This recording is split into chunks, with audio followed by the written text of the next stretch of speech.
Le Nouvel Esprit Public, Philippe Meyer, bonjour.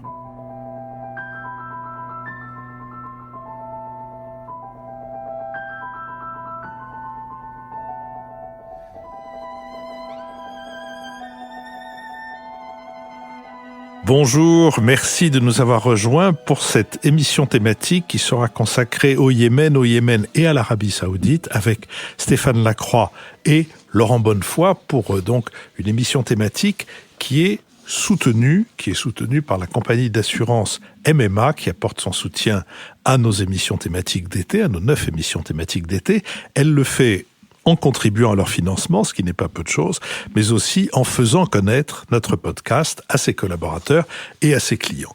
Nous en sommes heureux et reconnaissants, comme nous sommes heureux et reconnaissants du soutien que nous ont apporté individuellement des auditeurs, et nous allons en remercier quelques-uns: Richard Tilly, Christiana Tullio-Altan, Bruno Thomas et celui ou celle qui se cache sous le pseudonyme Antananarivo.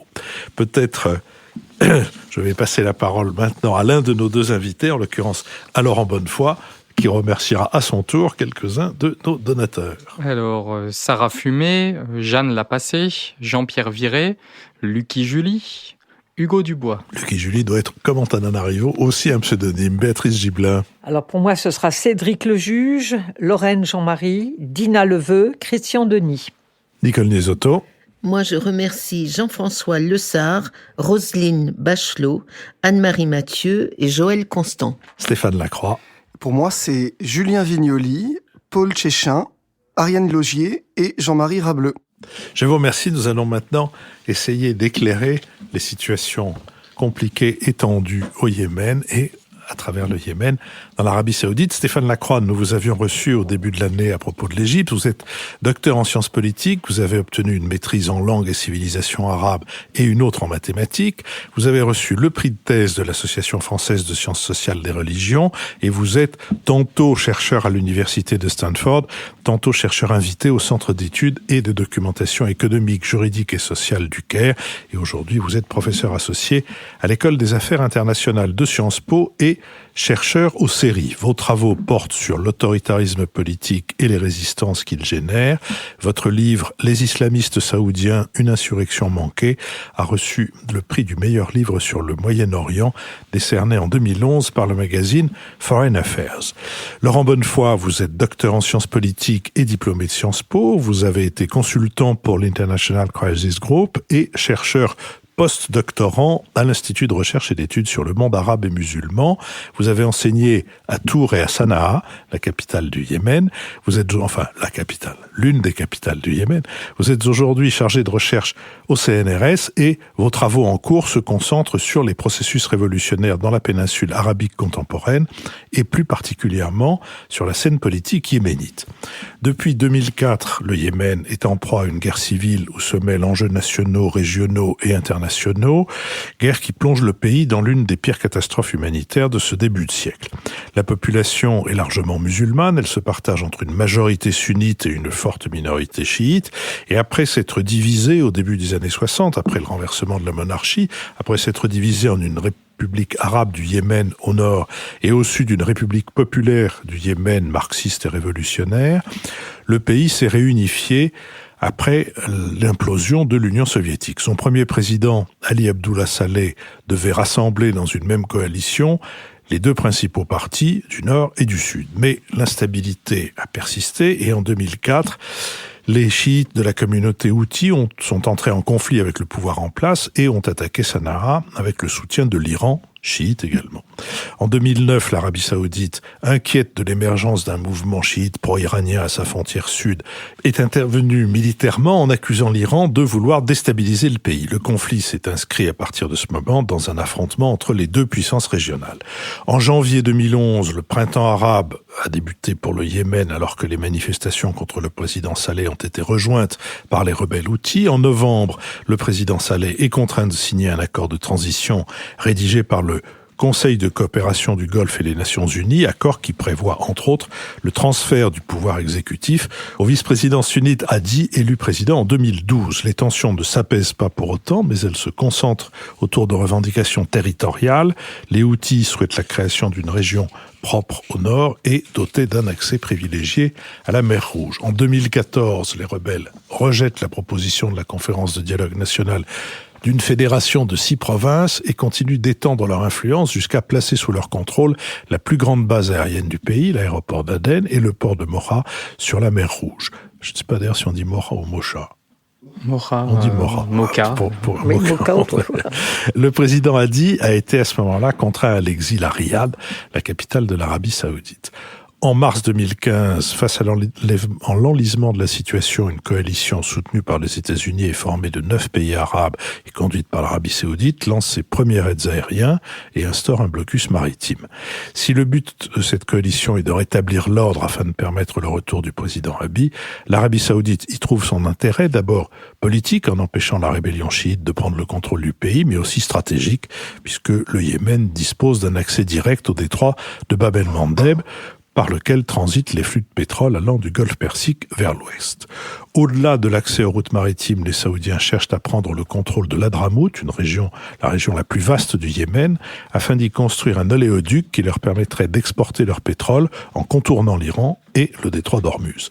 Pour ajouter la complexité de la situation, des combattants de Al-Qaïda dans la péninsule arabique sont désormais présents dans le pays après la fusion des branches saoudiennes et yéménites d'Al-Qaïda.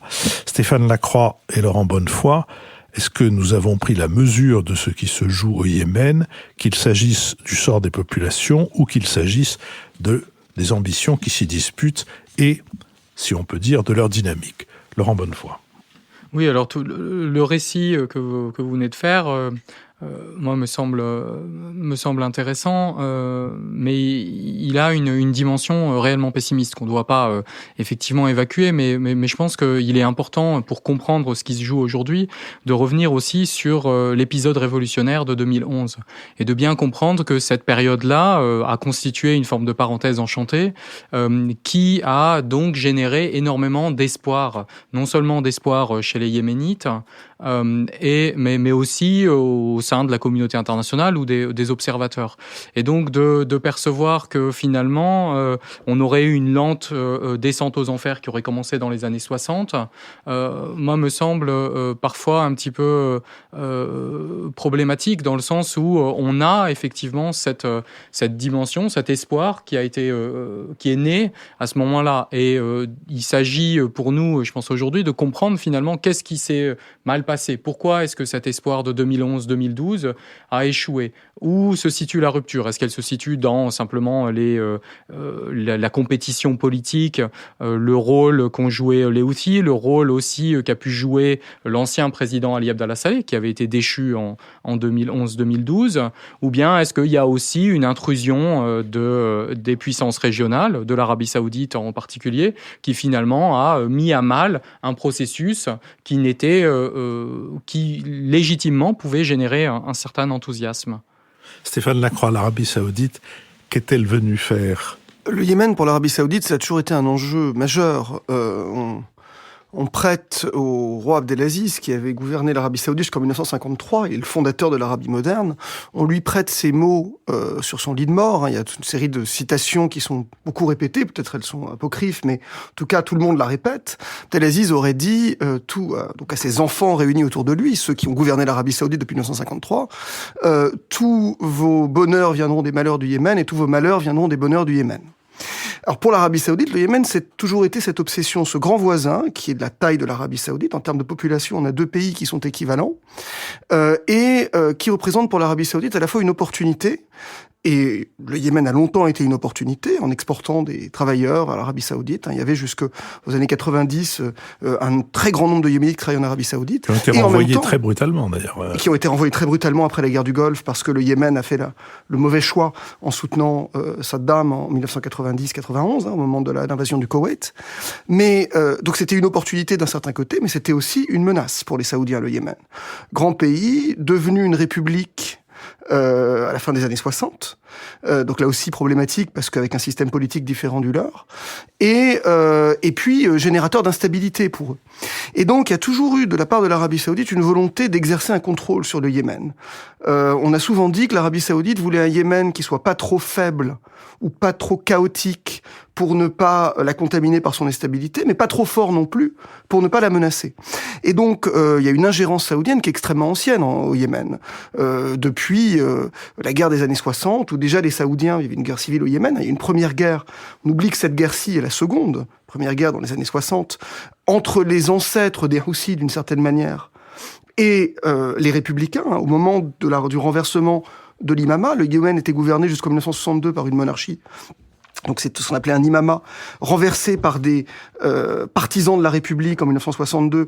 Et ce renversement, en fait, va échouer dans un premier temps et va donner lieu à une guerre civile qui va durer pendant la totalité des années 60, avec d'un côté des républicains soutenus par Nasser, et de l'autre des imamistes ou des monarchistes, qui sont zaïdites, donc qui sont d'une certaine manière les ancêtres des Houthis, mais pour ne rien arranger, soutenus par l'Arabie Saoudite. Ce qui vous montre aussi que l'Arabie Saoudite, à 50 ans d'écart, soutient ceux qu'elle soutenait dans les années 60, sont aujourd'hui ceux qu'elle combat.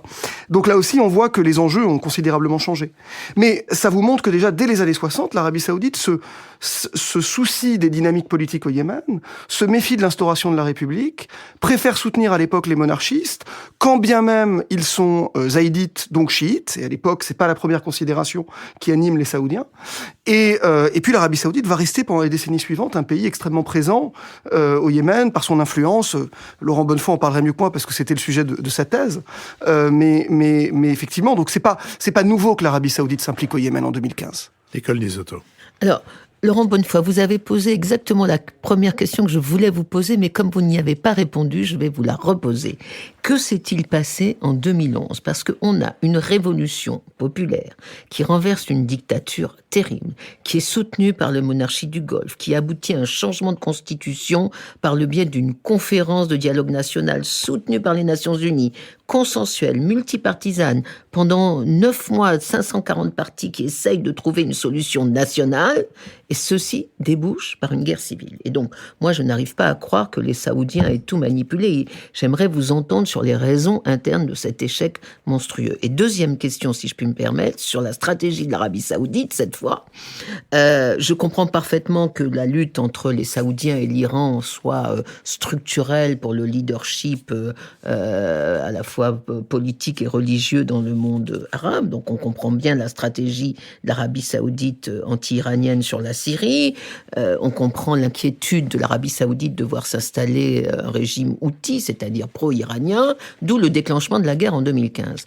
Mais il se trouve que cette guerre est un échec militaire total. Alors que l'armée saoudienne est armée par les Américains, instruite par les Américains, c'est un échec militaire total. Et donc, quelle est la stratégie de sortie de l'Arabie Saoudite ? Est-ce que c'est l'extermination de la partie houthi du Yémen ? Est-ce que les Occidentaux laisseront faire ? Quelle est la stratégie de sortie aujourd'hui de ce conflit qui est quand même un échec militaire saoudien considérable ? Laurent Bonnefoy. Alors, sur l'échec de la révolution, j'ai noté tout à l'heure l'enthousiasme qu'il avait généré.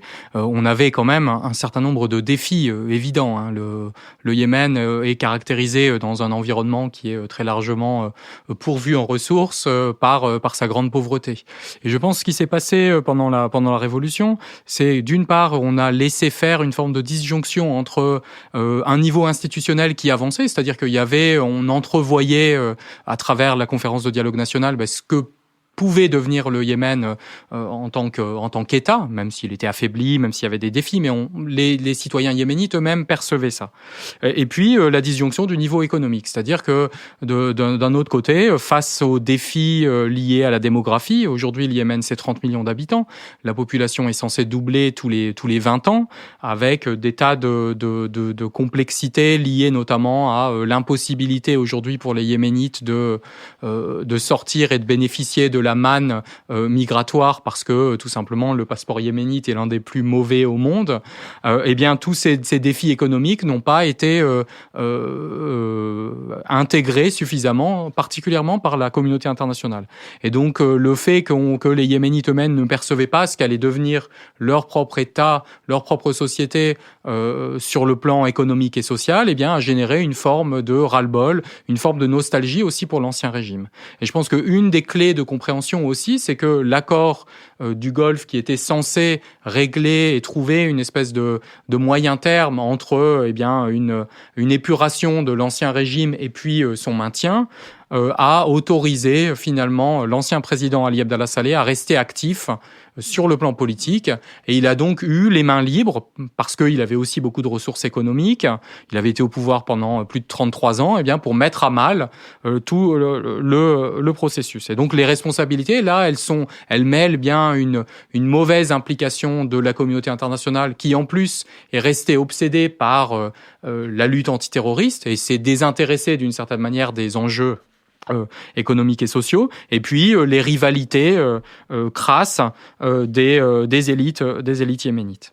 Concernant la stratégie de sortie, effectivement, je pense que n'importe qui d'un tant soit peu honnête reconnaîtrait qu'un engagement militaire depuis plus de 3 ans qui a généré énormément de victimes civiles, qui n'a atteint aucun de ses objectifs dans une configuration où il y a bien un déséquilibre patent des forces, on est dans un conflit qu'on qualifie d'asymétrique, et un échec. C'est un échec évident. Et pourtant, il y a un entêtement clair des Saoudiens. Je pense qu'il faut, d'une certaine manière, comprendre cet entêtement comme lié au fondement de cet engagement militaire. C'est-à-dire que cet engagement militaire de l'Arabie Saoudite, mais aussi d'autres pays, particulièrement des Émirats Arabes Unis, n'est pas proprement rationnel. Il n'est pas lié à la défense stricto sensu d'enjeux, y compris géopolitiques, dans la rivalité avec l'Iran. Mais il peut être compris comme étant un moyen, notamment pour Mohammed Ben Salman, le prince héritier saoudien, de s'affirmer en interne et puis sur la scène régionale. Et de ce fait-là, ça serait un terrible aveu de faiblesse aujourd'hui d'abandonner cette guerre. Et donc, on a toute une puissante machine de propagande, notamment médiatique, qui ne veut pas admettre l'enlisement. Et donc, à chaque fois, on renvoie à plus tard le succès. On donne des informations qui sont souvent assez partiales sur les avancées concrètes sur le terrain. Peut-être sur cette question, vous voulez, Stéphane Lacroix, ajouter quelque chose ? Je crois qu'il est aussi important de préciser quelque chose. C'est que l'implication de l'Iran, elle est relativement tardive, en fait. C'est-à-dire que le mouvement Houthi commence effectivement en 2004, mais au départ, la dynamique politique, elle est yéménite.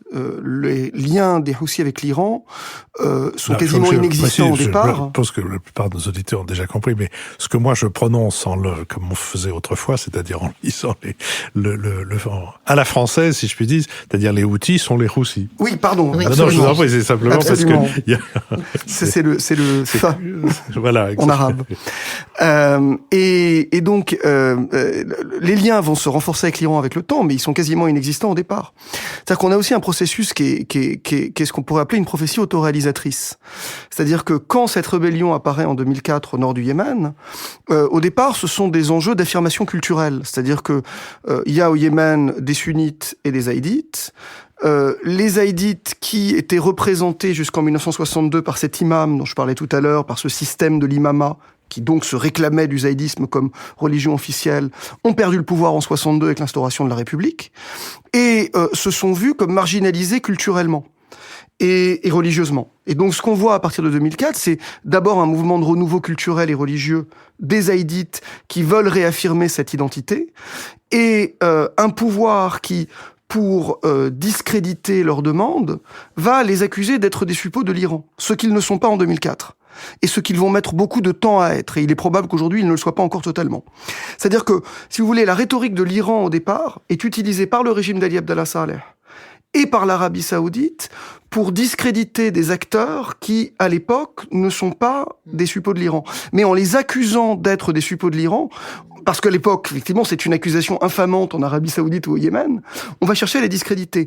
Le problème, c'est qu'à force de chercher à les discréditer par cette accusation, on va les isoler politiquement, et donc on va les pousser dans les bras de l'Iran. Et l'Iran va bien comprendre qu'il a une opportunité à construire des liens avec les Houthis, puisque évidemment, la rivalité avec l'Arabie Saoudite existe, et donc c'est une opportunité extraordinaire d'avoir un allié aux frontières de l'Arabie Saoudite qui va chercher à déstabiliser l'Arabie Saoudite. Donc, ce processus, il va se faire petit à petit. En 2004, les liens avec l'Iran sont inexistants. Ils vont le rester dans les années suivantes, alors même qu'on les accuse déjà d'être des suppôts de l'Iran. Et aujourd'hui, l'Iran s'est rapproché d'eux, parce qu'évidemment, l'Iran a vu l'opportunité.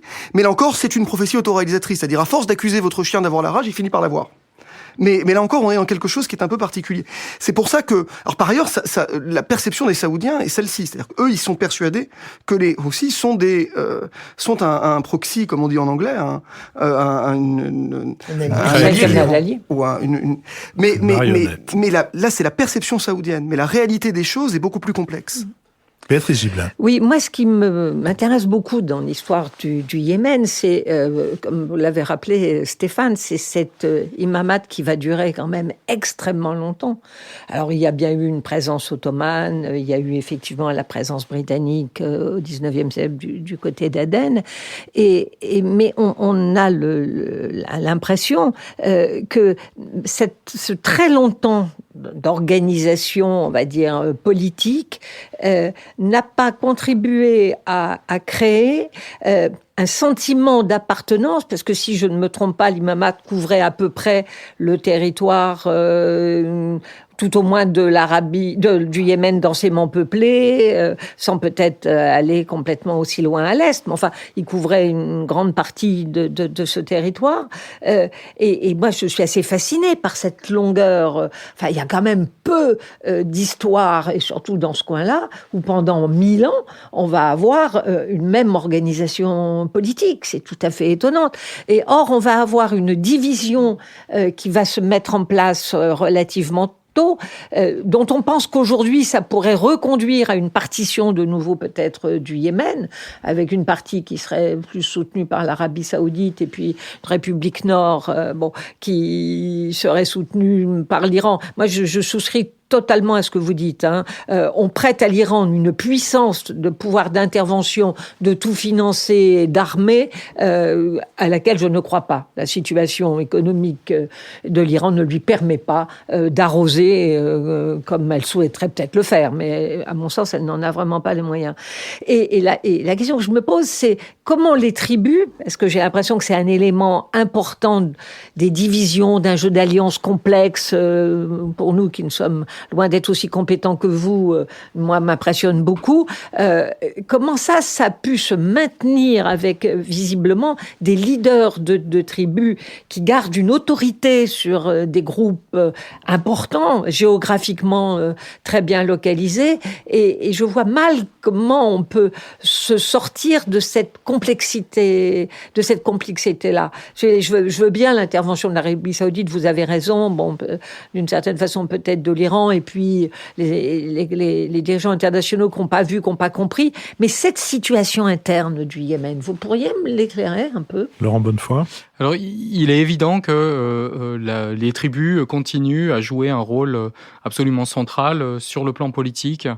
Ça s'exprime d'une part par, je pense, la faiblesse structurelle de l'État. C'est-à-dire que l'État a eu peu de ressources, y compris pendant la période de l'imama, et il s'appuyait aussi sur les tribus, selon des mécanismes qui étaient souvent assez institutionnalisés, pour fournir bien les hommes en armes.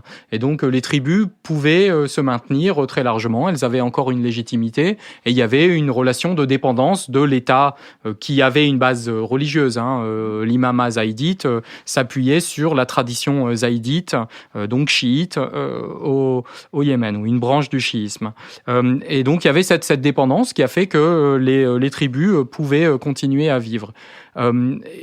Après, plus récemment, on a un fait qui est tout à fait intéressant, je pense, à l'échelle de la région, c'est-à-dire que l'État, parce qu'il y avait cette dépendance, parce qu'il y avait ce maintien des tribus, eh bien, ne s'est pas construit contre la société. C'est-à-dire qu'on n'a pas eu les mêmes niveaux de répression, les mêmes niveaux d'effacement de certaines particularités sociales qu'ailleurs dans la région. Si on tente de comparer le Yémen et l'Irak, par exemple, eh bien, on voit qu'on n'a pas eu du tout non plus le même niveau de violence politique. Et ça explique, à mon sens, beaucoup de choses sur le maintien, justement, du système tribal et sa centralité aujourd'hui, avec des forces, évidemment liées au niveau de un faible niveau de violence, je dirais, par rapport à l'État, mais aussi ses faiblesses, parce que, tout simplement, l'État manque de ressources, manque parfois de légitimité, et face à la fragmentation, eh bien, est finalement assez mal armé. Notre collègue François Burga, je crois, parlait des tribus, il appelait ça la société civile en armes au Yémen. C'est une société civile en armes. Je crois que la formule était assez heureuse. Oui, mais ça fait quand même une société civile très fragmentée. Très fragmentée, c'est pour ça que là, je ne suivrai pas, moi, totalement Burga là-dedans, parce que ce qui est important aussi, c'est sans doute des rivalités entre tribus. Et qu'on n'a pas forcément... Si on prend le terme de société civile, on lui donne une image d'un ensemble... société civile par rapport à un État ou par rapport à une puissance d'ordre militaire. Là, c'est pas le cas, je crois. C'est quand même moi ce qui me frappait, enfin quand j'ai essayé de regarder ça d'un peu près, c'est comment on a, j'allais dire, des implantations géographiques précises, fortes, des territoires qui sont des territoires d'un certain nombre de tribus, qui sont une sorte, j'allais dire, de sous-État, peut-être le terme n'est pas à prendre comme ça, mais qui contrôlent véritablement un territoire. Donc pour moi, c'est... Oui, cette continuité-là entre les tribus et puis les territoires, je pense, c'est une spécificité forte du Yémen et qui permet de comprendre, à mon sens, beaucoup de choses sur justement la faiblesse de l'État, le rôle que jouent encore les généalogies, c'est-à-dire que quand vous appartenez à une tribu, eh bien, vous pouvez remonter à des temps immémoriaux avec un certain nombre d'arguments réels qui ancrent très directement dans un territoire. Et ce qui fait que, effectivement, face à ça, eh bien, l'État est d'une certaine manière démuni. Nicole Nisotto. Oui. Il y a une espèce de loi du genre qui est vérifiée dans l'expérience, qui est que quand il y a une faillite d'État, c'est rarement la démocratie qui progresse, c'est plutôt les groupes clandestins, mafieux et terroristes qui s'infiltrent. Et ma question est justement sur la relation entre le Yémen et le terrorisme. Il y a beaucoup de liens. Le Yémen est, d'une part, la patrie, dit-on, d'origine de la famille Ben Laden.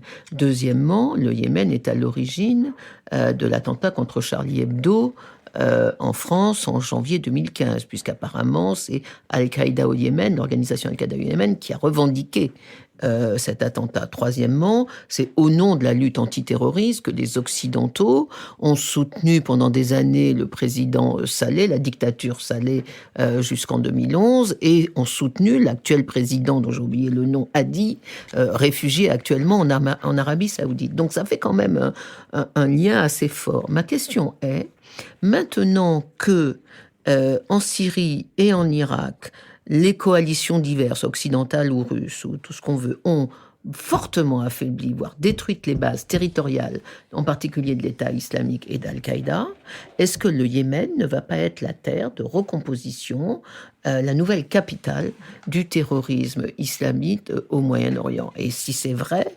comment la recomposition de la société civile va pouvoir cohabiter avec cette restructuration des groupes islamistes à la suite de la guerre en Syrie et en Irak? Est-ce que c'est une inquiétude que j'ai et qui est totalement dépassée, ou est-ce que c'est une hypothèse sérieuse? Laurent Bonnefoy. C'est une hypothèse qui est assez sérieuse, non pas nécessairement pour l'organisation de l'État islamique, mais simplement pour le devenir des groupes djihadistes, quelle que soit la labellisation. C'est-à-dire que on a malgré tout une structure qui est une structure du conflit avec cet arrière-plan confessionnel sunnite chiite, qui est tout à fait propice au développement des groupes djihadistes. Par ailleurs, on a des antécédents, on a la présence d'Al-Qaïda dans la péninsule arabique qui, sur le plan organisationnel, mais aussi sur le plan idéologique, je dirais, a très bien résisté finalement à l'offensive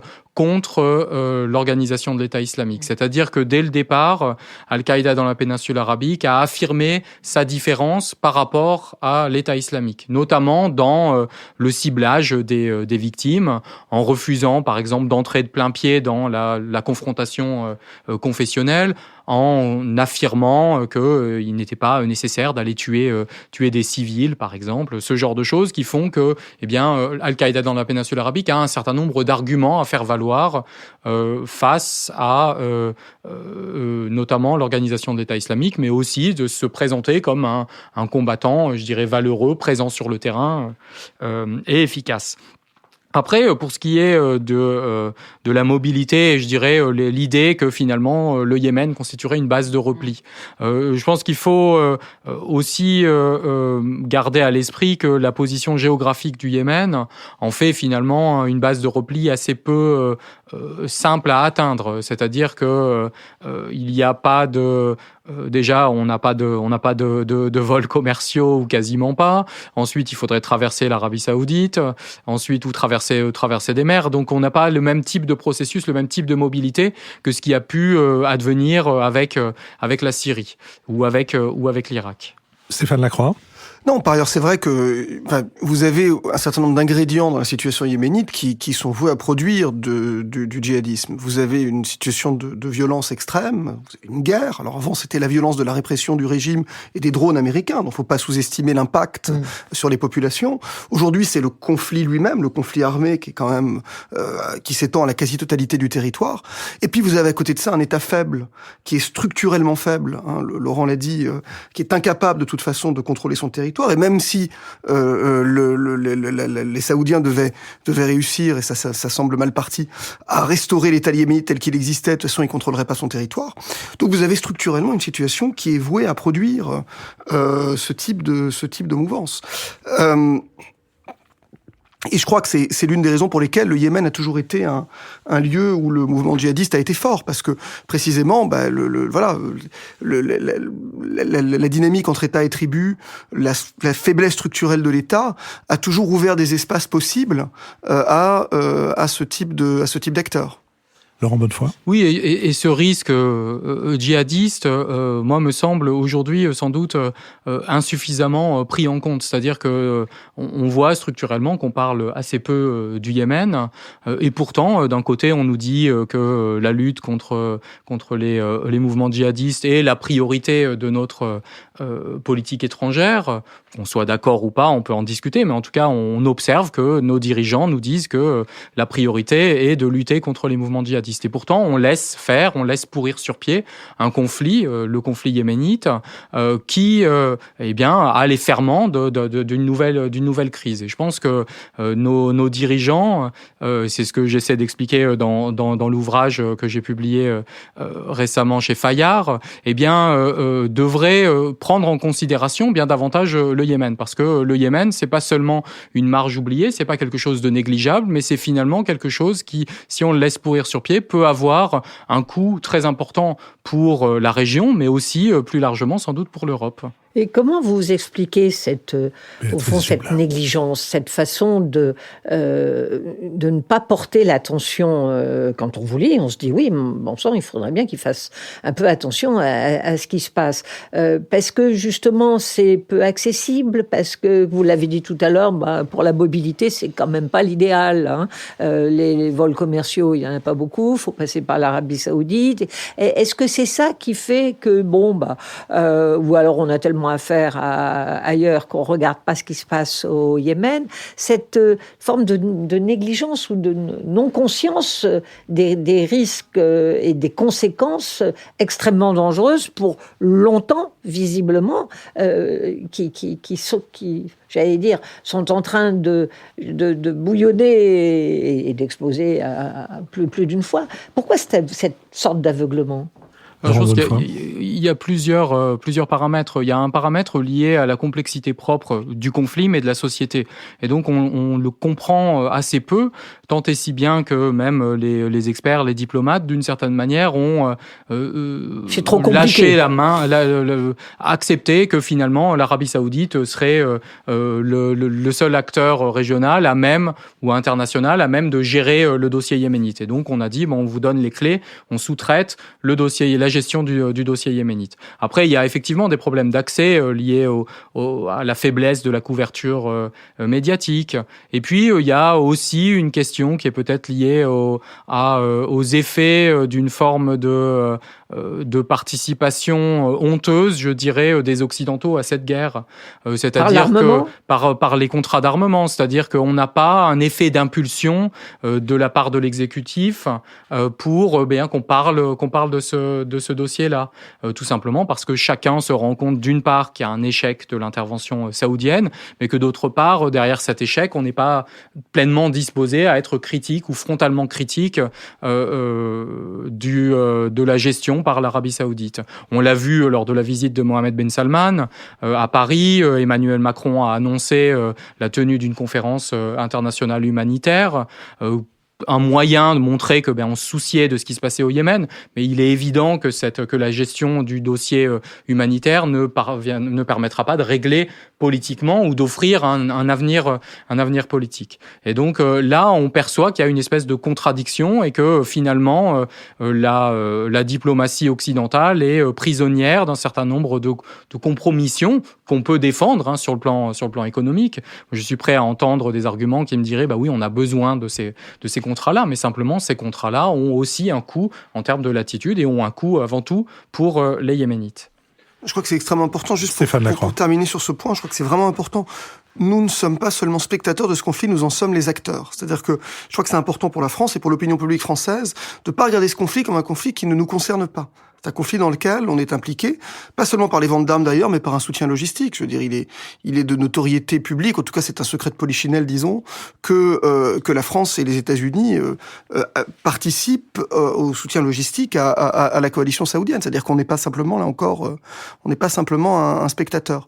Et donc du coup, c'est un débat qu'on n'a pas, effectivement, plein de raisons qui sont peut-être liées aussi à tout ce que Laurent a dit, mais c'est un débat qui nous concerne beaucoup plus qu'on ne le croit. Nicole Dusato ? Oui, quand on se souvient de l'extraordinaire mobilisation qu'il y avait eu en les années 2005-2007 pour le Sud-Soudan, avec une mobilisation de la société intellectuelle, culturelle, Georges Clooney, pour les atrocités commises au Soudan, alors que c'était pas pour la France un pays particulièrement familier, on peut effectivement s'interroger sur le blackout, le silence qui est fait sur ce conflit. Mais alors là, moi j'aimerais vous creuser un tout petit peu plus, parce que ce qui m'a vraiment intéressé dans votre livre, c'est le lien que vous faites, c'est l'analyse que vous faites du rapport au monde du Yémen. Le Yémen par rapport au monde et le monde par rapport au Yémen. Et vous montrez très bien qu'il y a toujours eu une double image du Yémen. Il y a le Yémen, l'Arabie heureuse qui faisait fantasmer tous les Occidentaux, de Rimbaud, Malraux, Nizan, etc. Et puis le Yémen caché, marginalisé, cette espèce de petit bout du monde, complètement pauvre, sans intérêt. Et ça, vous le montrez très bien. Et on a le sentiment que ça se répète aujourd'hui sur la guerre au Yémen, où on a d'un côté une des catastrophes humanitaires les plus importantes aujourd'hui, et le secrétaire général des Nations Unies n'arrête pas, lui, d'essayer de tirer la sonnette d'alarme. Et en même temps, on a ce silence gêné des Occidentaux, et notamment des Français. Alors, les Américains, n'en parlons pas. Mais notamment des Français, que sur cette guerre, vous avez même cette expression, je crois, la guerre cachée. Et je voudrais essayer de comprendre, parce que, on peut comprendre qu'on ait mauvaise conscience, mais enfin, quand même, il y a un intérêt à moyen terme qui serait quand même plutôt d'essayer de pacifier la région plutôt que d'en faire le nouveau foyer du terrorisme international. Laurent Bonnefoy. Oui, il y a ce paradoxe de l'image du Yémen qui, je dis, c'est souvent c'est une usine à fantasmes parce que il y a cet ancrage historique, il y a cette architecture qui est fabuleuse, il y a toute une société qui a très largement été préservée de l'influence occidentale et d'effectivement depuis depuis le 16e, 17e siècle, quand le Yémen commence un petit peu à s'ouvrir, notamment avec le commerce du café, puisque le port de Mocha, dont on a parlé tout à l'heure, est celui qui a donné le nom au café. Cette relation-là, elle a été fondée sur une forme de malentendu, d'une certaine manière. On avait l'image d'un pays qui était très largement préservé, et puis en même temps un pays qui, d'une certaine manière, s'inscrivait dans des tas de flux, des flux de personnes, des flux de marchandises, et puis plus récemment des flux de violence à travers le terrorisme. Et je pense qu'il y a cette espèce de relation qui est toujours ambivalente, qui est un paradoxe qu'on a vu aussi avec la lutte contre le terrorisme, c'est-à-dire que très rapidement on a déclaré que le Yémen était un foyer très significatif. On a dit qu'Al-Qaïda dans la péninsule arabique était la branche la plus dangereuse d'Al-Qaïda, et pourtant quand on essaie d'examiner le niveau d'implication particulièrement des États-Unis, on se rend compte que c'était absolument modeste. Ça a été essentiellement via les drones, et je pense que l'image du drone est finalement assez parlante, c'est-à-dire que on accepte d'avoir des conséquences en bombardant, mais on prend pas réellement la mesure d'une implication qui est concrète, puisqu'on le fait depuis le haut, et puis en hauteur, on perçoit pas bien non plus la société. Et ce paradoxe-là, moi, il me semble effectivement très central pour comprendre ce rapport entre le Yémen et le monde, qui est ancien, qui est marqué par des figures tout à fait symboliques. Vous avez parlé de Rimbaud. On a d'autres figures. Il faut savoir que, par exemple, Bartholdi est un des premiers à avoir photographié le Yémen avant de faire la statue de la liberté. Rue de Chazelles à Paris, dans le 17e arrondissement. Donc tous ces liens existent, et donc le Yémen, c'est pas une marge totalement inconnue. Il est présent dans notre imaginaire, mais pourtant il n'est pas nécessairement présent dans nos actes. Là-dessus, Stéphane Lacroix, vous voulez ajouter quelque chose? Non, moi, je reviens sur... alors, qu'est-ce qui va bien pouvoir se passer? Parce que, on est dans cette situation avec une guerre, avec un enlisement de l'Arabie saoudite. Ça confirme, en fait, que l'armée saoudienne n'est pas une armée d'une efficacité remarquable. À la différence d'autres, ils savent bombarder, mais quant à tenir un terrain et s'affronter sur le terrain, là, il n'y a pas grand monde. Ce qui est intéressant, parce que c'est quand même un des éléments clés d'une faiblesse de la puissance de l'Arabie saoudite. On pourrait peut-être confirmer ou infirmer, mais pour moi, c'est quand on veut exercer un rôle de puissance régionale, il vaut mieux avoir une armée qui sache manœuvrer et emporter quelques victoires. Donc, la question que je me pose, ce que je disais déjà tout à l'heure, est-ce qu'on revient, au fond, inéluctablement, pour en sortir, à une partition de nouveau du Yémen, avec effectivement de nouveau une république sur le sud, mais alors là qui serait sous le contrôle de l'Arabie saoudite, c'est-à-dire que ce serait pas du tout la situation qu'on a connue de l'époque du régime marxiste.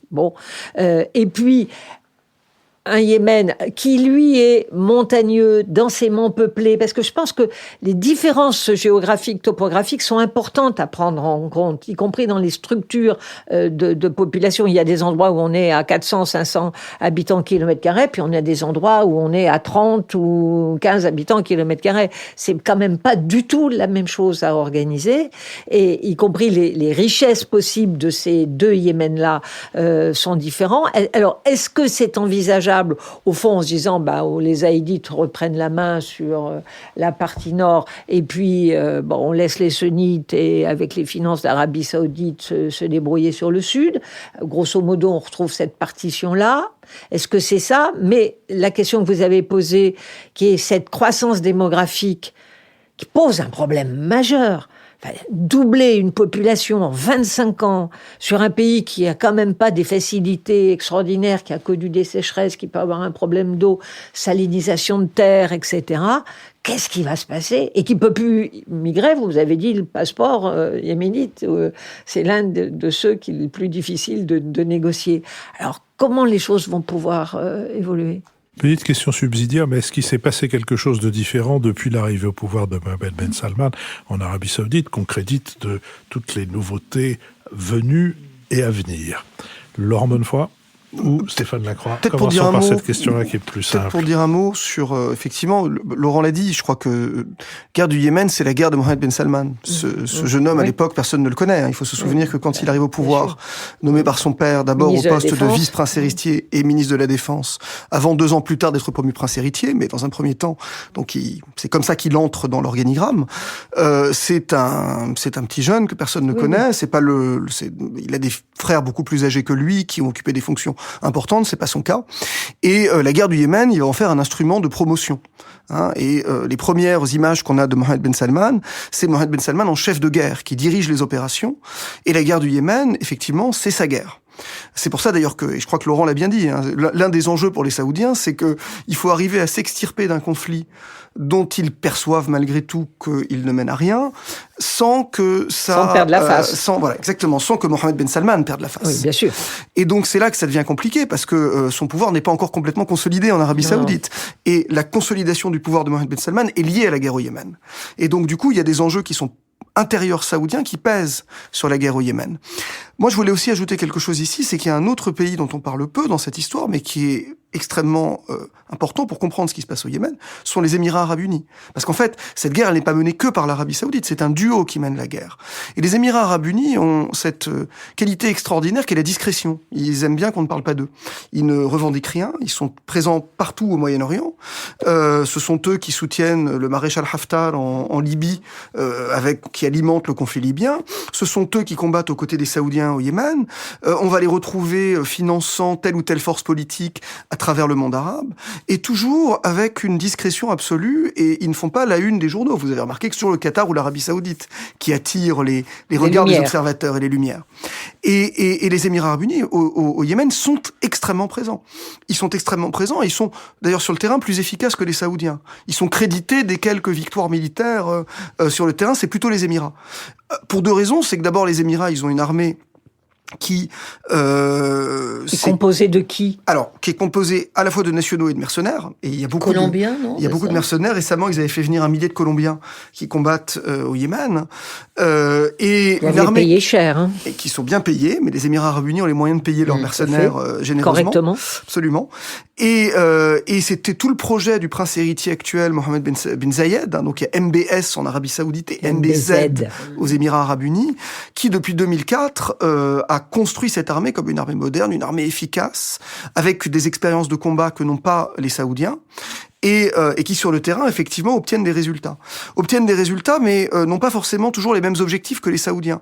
Et l'un des scénarios possibles, d'ailleurs qu'on est en train de voir advenir au Yémen, c'est en fait une confrontation entre Saoudiens et Émiriens. Alors, ce sera pas une confrontation armée, ce sera feutré évidemment, mais peut-être que finalement les uns et les autres vont s'apercevoir qu'ils n'ont pas les mêmes objectifs.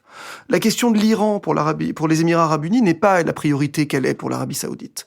Les Émirats Arabes Unis font des affaires avec Ils font des affaires. Et les Émirats Arabes Unis, ils ont vu au Yémen une opportunité extraordinaire, qui est une opportunité commerciale. C'est-à-dire de transformer le Sud-Yémen, ou en tout cas les ports du Yémen, Aden et Mukalla, en ce qu'on pourrait appeler des comptoirs, dans une stratégie de thalassocratie. On parle aujourd'hui d'impérialisme émirien. Vous savez que les Émirats Arabes Unis ont des bases militaires et des ports au Yémen, à Djibouti, en Érythrée, au Somaliland. Ils sont en train de négocier avec le Soudan. Donc il y a une volonté des Émirats Arabes Unis de contrôler toute cette zone du détroit de Bab el-Mandeb. C'est quand même ambitieux, hein. Oui, c'est ambitieux, mais ils sont quand même pas tout seuls dans ce coin-là. Ils sont en train de s'en donner les moyens. Et pour le moment, ce sont l'acteur le plus présent. On a vu ces derniers jours, et je vais terminer sur ça, sur cette rivalité saoudo-émirienne dans la guerre yéménite, on a eu depuis une semaine un épisode que tout le monde suit avec beaucoup d'intérêt sur l'île de Socotra. Oui.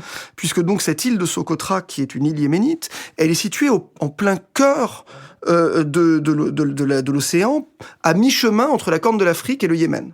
Et donc, elle est fondamentale pour le contrôle du détroit de Bab el-Mandeb et donc du trafic par la mer Rouge.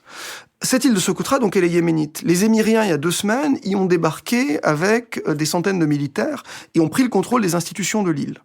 Les habitants de l'île de Socotra se sont mobilisés, ont dénoncé un impérialisme des Émirats arabes unis, qui était donc en train de mettre la main sur l'île de Socotra, en profitant de la guerre pour précisément s'installer et donc augmenter leur présence militaire et économique, et donc dans la région. Les Saoudiens, il y a quelques jours, ont repris le contrôle de l'île de Socotra contre les Émiriens. Donc là, on voit clairement que les Saoudiens se sont aperçus que les Émiriens étaient en train de leur faire un enfant dans le dos et se sont réimpliqués militairement sur l'île de Socotra pour en exclure les Émiriens. Donc on voit que là, on a des conflits qui pointent, parce qu'il y a des enjeux malgré tout. Le Yémen est pauvre, mais le Yémen est situé à un endroit qui est absolument stratégique. C'était la raison pour laquelle les Britanniques, en 1839, s'étaient emparés d'Aden. Et cette position stratégique, elle va aussi avoir un impact sur la manière dont les différents acteurs vont vouloir contrôler le Yémen de l'après. Laurent Bonnefoy. Oui, je pense que c'est toujours intéressant d'avoir une vision un petit peu de long terme et de se demander, au-delà de ce qui constitue malgré tout des péripéties politiques, c'est-à-dire qu'on a des rivalités qui sont évidentes, mais quand on essaie d'entrevoir ce que deviendra ce pays dans 20, 30, 40 ans, on peut que être pessimiste, en effet. On voit que les données structurelles sont absolument effrayante si on prend la question de la population, j'en ai parlé tout à l'heure. Si on prend aussi, et vous l'avez évoqué, la question de l'eau, c'est le pays au monde avec le plus faible niveau de ressources en eau par tête d'habitant. Et si ça double dans 20 ans, ça se divise fatalement au moins par 2, sachant qu'aujourd'hui, il y a une surexploitation. Et donc, face à ces défis-là, qu'est-ce qu'on fait ? On ne peut pas désaliniser l'eau pour l'emmener à Sanaa, qui est une ville qui est perchée à 2300 mètres d'altitude. Donc, on va devoir gérer des déplacements de population, des villes nouvelles, etc. Et ces projets-là, malgré tout, devraient être perçus par les acteurs régionaux comme des opportunités. C'est-à-dire que plutôt que de considérer, de se focaliser sur les questions uniquement de sécurité ou bien les questions de géopolitique, de se dire à nos portes, faisons du développement. Ça peut être du développement intéressé, mais quand on a la stratégie de l'Arabie Saoudite qui est de dire on va diversifier notre économie, ça pourrait être constructif de se dire on va investir dans des infrastructures, dans des villes nouvelles, dans de la désalinisation, et puis on va constituer un marché à nos portes. Je dirais que c'est un pari qui, d'une certaine manière, n'est absolument pas fait et n'est jamais présenté, y compris par nos dirigeants, nos diplomates, les experts, pour dire aux Saoudiens certes, aujourd'hui, vous avez cette situation-là, mais faites un pari sur le long terme.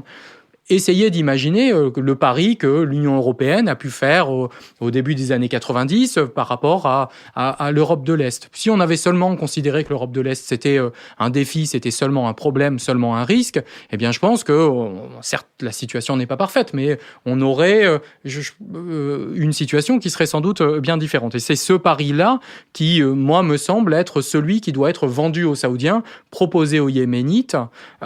Et aujourd'hui, on est dans une situation, on se focalise sur ce qui apparaîtra dans plusieurs décennies comme uniquement des péripéties politiques, on est en train de perdre un temps magistral parce que tout simplement, il faudrait aujourd'hui investir, commencer à réfléchir, y compris même sur les questions démographiques, mais comment est-ce qu'on fait pour gérer le Yémen ? Parce que l'effondrement de cette société-là, comme je le dis souvent, ne se fera pas à huis clos. C'est-à-dire qu'il aura un coût très important, et plus on l'en attend, plus on laisse, ou plus on est obsédé par des questions bassement politiques, moins on sera en mesure de le gérer. Mais si les dirigeants étaient rationnels, ça se saurait. Voilà le problème. Oui. Justement, dans cette prospective, il y a un pays dont on n'a pas beaucoup parlé, mais qui est un pays qui est toujours à l'affût de façon intelligente à toutes les opportunités de commerce et d'enrichissement, non seulement dans la région, mais en Afrique, qui est la Chine. Et donc, c'est une question qui prouve simplement mon ignorance. Est-ce qu'il y a un intérêt récent de la Chine pour le Yémen ? Est-ce qu'il y a des tentative d'investissement, est-ce que finalement, elle ne serait pas le pays qui récupérerait la mise de l'abandon du Yémen par ses voisins J'élargis la question de Nicole en disant où sont les pays, les institutions, les gens qui, à l'inverse de ce que vous avez constaté et critiqué à l'instant, prennent au sérieux la question yéménite et la question de l'avenir du Yémen. Laurent Bonnefoy.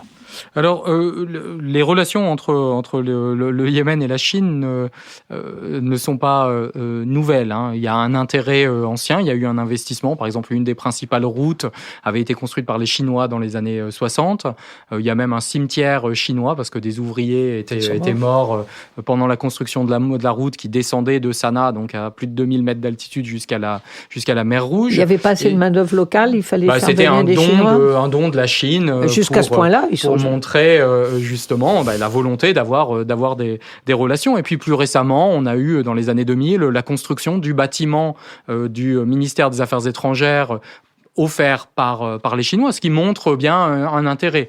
Maintenant, je pense que structurellement, il y a de la part des partenaires, quels qu'ils soient, un manque de compréhension du Yémen. C'est-à-dire que tout le monde accepte de comprendre, de reconnaître qu'il n'y comprend pas suffisamment et donc que c'est difficile d'y intervenir. Cette question chinoise, effectivement, il y a sans doute du potentiel, comme il y a du potentiel du côté russe. C'est-à-dire que, et là, les Russes, eux aussi, ont été très impliqués, particulièrement au sud, parce que c'était l'unique république socialiste du monde arabe jusqu'en 1990. Mais pareil, on constate, et plutôt peut-être de façon constructive aujourd'hui, que les Russes ne jouent pas encore une carte proprement établie au Yémen. Et on devrait considérer que c'est plutôt une bonne chose parce qu'on n'a pas le même type de polarisation qu'on peut avoir avec la Syrie. Et donc, si le conflit en interne est extrêmement complexe, à l'échelle internationale, au Conseil de sécurité, on ne devrait pas avoir le même type de polarisation. Mais ça, c'est d'une certaine manière une chance. Maintenant, savoir qui prend au sérieux le Yémen.